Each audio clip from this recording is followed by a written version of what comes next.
ভারতের প্রতি অসন্তুষ্ট এই বাংলাদেশি দিদি।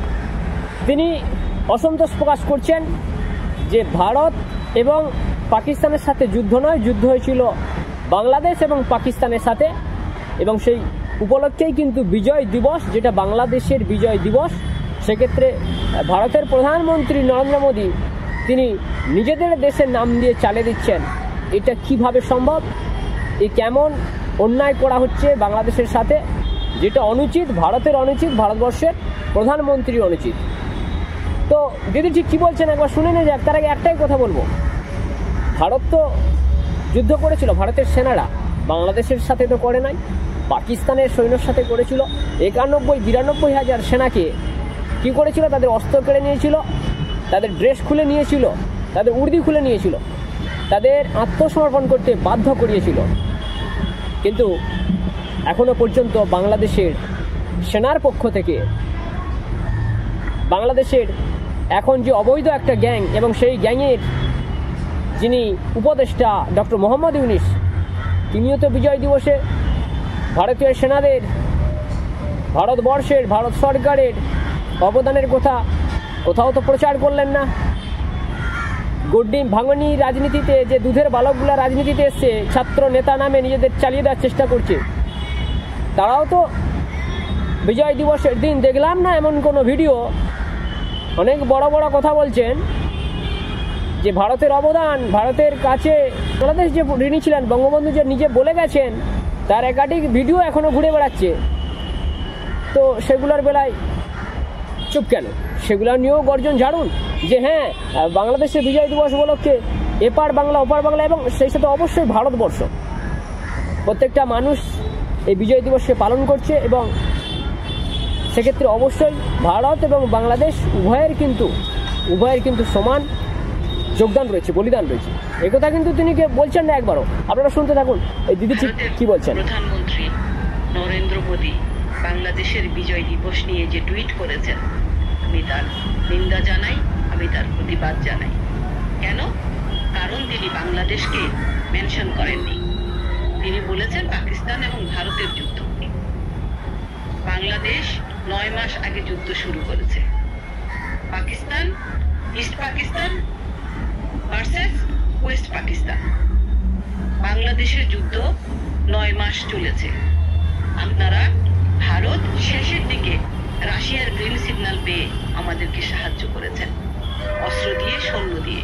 আপনাদের সৈন্য নিহত হয়েছে বাংলাদেশের যুদ্ধে। আমরা তার জন্য কৃতজ্ঞতা জানাই, আমরা তাদেরকে শ্রদ্ধা করে স্মরণ করি, আমরা আজীবন স্মরণ করব।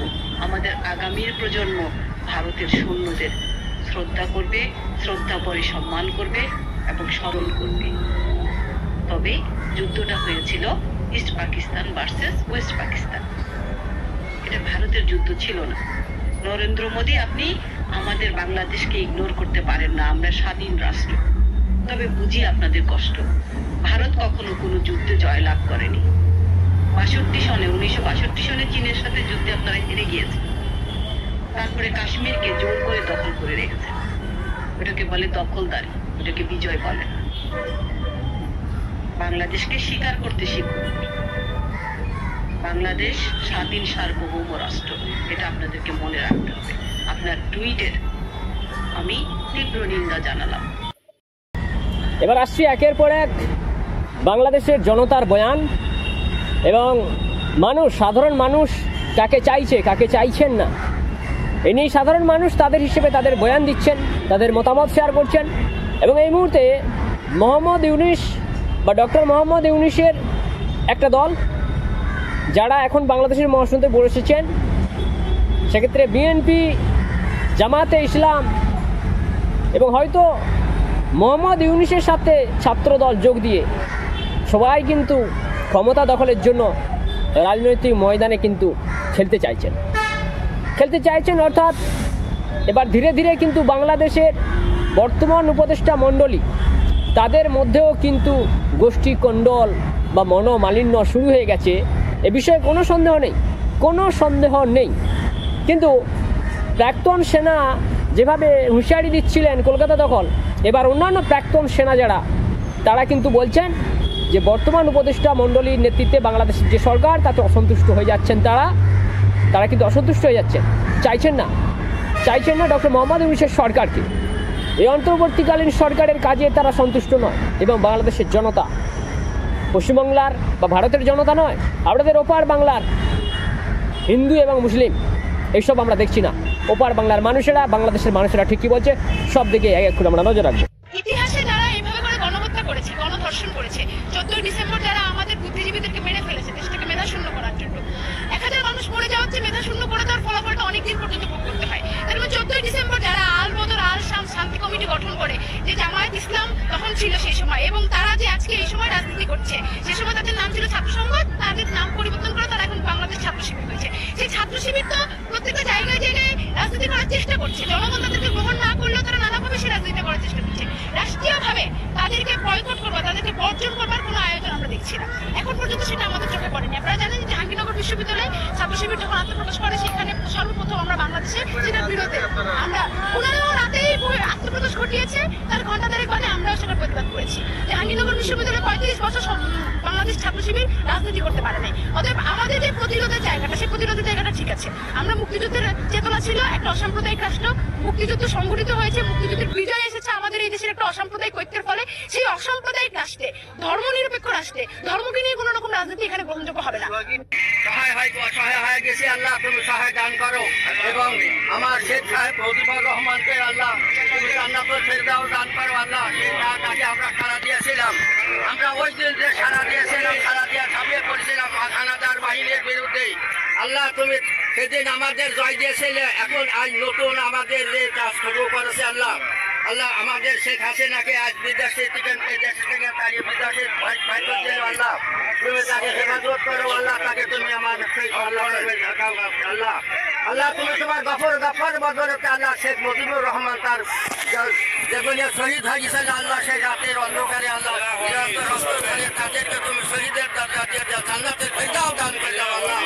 আল্লাহ তুমি রহমানের রাহিম, তুমি গফুর রহিম, আমাদেরকে তুমি হেফাজত করো। আমাদের মুজিবুরের অবদান তো বেশি ছিলই, এটা সবাই জানে, কারণ উনি আমাদের জন্য অনেক কষ্ট করেছেন, উনি জেল খেটেছেন, উনি ওনার ফ্যামিলির সাথে থাকতে পারেননি, অনেক কষ্ট করেছে। একটা মানুষ যে এই দেশের জন্য, বাংলাদেশের জন্য এত যুদ্ধ করেছে আরেক দেশের বিরুদ্ধে, তাকে কি আমরা ভুলে যেতে পারি? না, শেখ মুজিবকে আমরা কিভাবে ভুলে যাবো? উনি আমাদের ভালোবাসার মানুষ এবং থাকবেন সবসময় চাই, যত ঝামেলা হয়ে যায়। দেশের জন্য যারা লড়ে গেছেন তো তাদেরকে তো আমরা ফেলে দিতে পারবো না।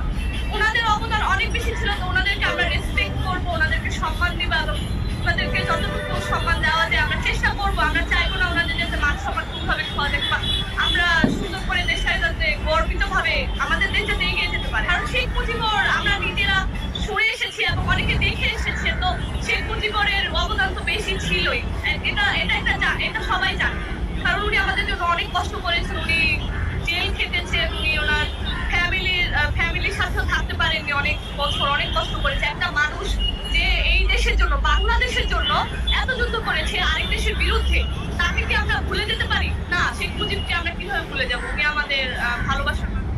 কিছুদিন আগে আমি একটা পোস্ট করেছিলাম 16 ডিসেম্বর উপলক্ষে, সেখানে আমি জয় বাংলা লিখেছিলাম। তো এর মধ্যে আমাকে কল দেওয়া হয়েছে যে আমি কেন লিখলাম। তারপরে আজকে হঠাৎ করে আমার হাজবেন্ডকে ডাক দিছে, কি বইয়ের কামাই খাস, তোর বউ আমি লিখ করে, তুই তোর বোর্ডে ছেড়ে দিবি, তুমি আমার ছোট বোনের মতো তুমি এইভাবে ব্যবহার করছো। তখন বলতেছে না করা যাবে না, এই নিয়ে মারামারি করছে, আমার হাজবেন্ডকে হাত তুলছে, আমার হচ্ছে সেম অবস্থা যে তুই যদি হলো তোর বউকে না ছেড়ে দিস, হ্যাঁ তোর এখান থেকে না পাঠাস, তাহলে তোর খবর আছে। সেই বদলে আমাকে যদি মা বোন তুলে গালাগালি করে, আমি বললাম মা বোন তুলে ওই পর্যায়ে তখন আমাকে হচ্ছে মারধর শুরু করে, হাত ছিলে গেছে, ঠিক আছে, এই যে মাথা। সামনে 9 তারিখে জওয়ানকে মারা হয়েছে, সামনে 9 তারিখে একটা শুনানি আছে, জামিন শুনানি, 4 নম্বর শুনানি 5 তারিখের পরে। 3টা শুনানির ভেতরে যে ছাত্র নেতারা আছেন, সমন্বয়করা, তাদেরকেও আমি বলেছি যে ওদের শুনানির দিন যাবেন। সবশেষ শুনানিতে তাদেরকে খুব অনুরোধ করেছিলাম যাবেন, কেউ যায় নাই, কোনো মিডিয়াও যায় না, তাদেরকে না করে দেওয়া হয় এসব বেশি আলোচনায় না আনতে। 9 তারিখে আরেকটা আছে, আমি প্রথম যেদিন দেখলাম যে এরা কেউ যায় না, সব শেষ ইয়েতে তাদেরকে অনুরোধ করলাম, হাসনাত সহ সবাইকে অনুরোধ করলাম যে ভাই একটু যাই ওদের এটার ব্যাপারে, ওরা এখানে পরিবারগুলো থাকবে। যে পরিবারগুলো দেশের বিভিন্ন জায়গা থেকে আসলো, কেউ গেল না, জামিন হয় না, একটার পর একটার পর 3টে শুনানি গেল, 4 নম্বর শুনানি। বিডিআর হত্যাকাণ্ডের বিচার যদি হয় তাহলে এই দেশে অনেক কিছু পরিষ্কার হয়ে যাবে। এই কারণে বিডিআর হত্যাকাণ্ড নিয়ে তারা বিচার করবে না। আপনাদের মনে আছে বিএনপির পিন্টু ভাইকে জেলখানায় স্বাভাবিক মৃত্যু হয় নাই, তাকে মেরে ফেলা হয়েছে। কারণ পিন্টু ভাইকে যদি বাঁচিয়ে রাখতো তাহলে পিলখানা হত্যাকাণ্ড নিয়ে অনেক ঘটনা বের হয়ে যেত, এই কারণে তাকে মারা হয়েছে।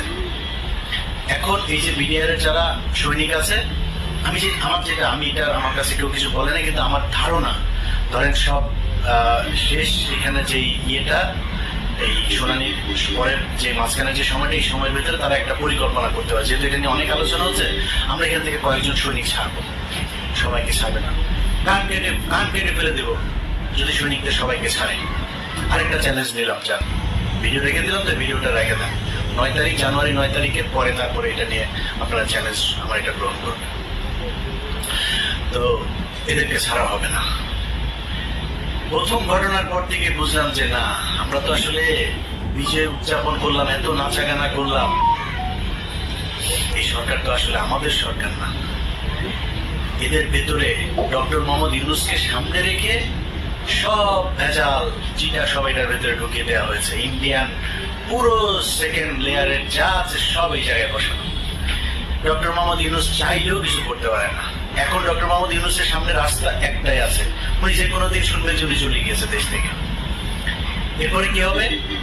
পুরো সেট আপ সাজিয়েছে আসিফ নজরুল, মাহফুজ আলম, মতিউর রহমান। সব জায়গায় বিএনপির কিছু লোকজন আছে, তাদের খুব মনে হয় আমার নিয়ে মনে হয় খুব কষ্ট কিছু, মানে আমি ঢালাওভাবে বিএনপি জামাতকে নিয়ে ঢালাওভাবে কথা বলার মতো স্পর্ধা আমি দেখাইতে পারবো না। এই দলের মানুষ আমাকে প্রচন্ড ভালোবাসেন, আমাকে প্রচন্ড শ্রদ্ধা করেন, তাদের নিজেদের মানুষ মনে করেন।